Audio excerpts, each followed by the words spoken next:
নিজের গণতান্ত্রিক অধিকার সাব্যস্ত করলেন শিলচর লোকসভা আসনের বিজেপি প্রার্থী পরিমল শুক্লবৈদ্য।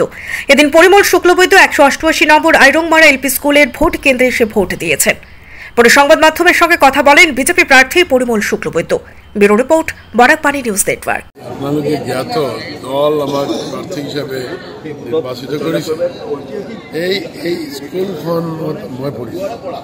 আমার ঘর ওচৰতেই আছে। মই ওলাই আহিছোঁ ঈশ্বৰৰ উদ্দেশ্যে আমাৰ সেৱা নিবেদন কৰি আৰু আমাৰ অধিকাৰ আমি প্ৰয়োগ কৰিম আমাৰ ভাৰতীয় জনতা পাৰ্টিৰ পদম ফুলৰ চিনেৰ জৰিয়তে যাতে আমাৰ মোদীজীক আমি তৃতীয়বাৰৰ নিচিনা প্ৰধানমন্ত্ৰী আমি নিৰ্বাচিত কৰিব পাৰোঁ।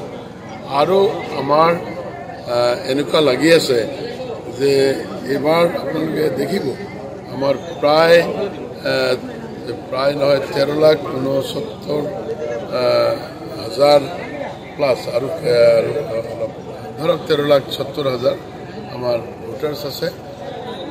এই ভোটাৰ্ছৰ ভিতৰত আমাৰ এনেকুৱা লাগিছে ভোটৰ এনেকুৱা থাকিলে এইটো above 80% কাষ্টিং হ'ব।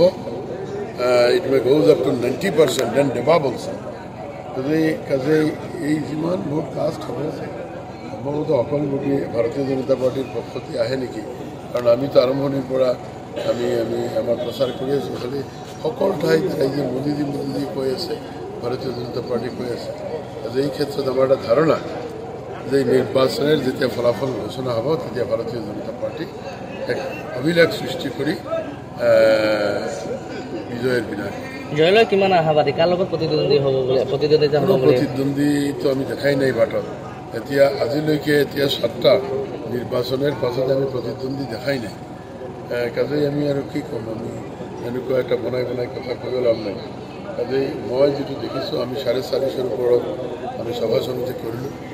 শিলচৰ লোকসভাৰ এনেকুৱা ধৰক 3-4টা বুথ লৈ এটা সভা আমি কৰিছোঁ। ৰাইজৰ লগত আমি বাৰ্তালাপ কৰিছোঁ, আমাৰ মতামত প্ৰকাশ কৰিছোঁ। কাজে এই ক্ষেত্ৰত আমি কোনো পাৰ্টি দেখা নাই।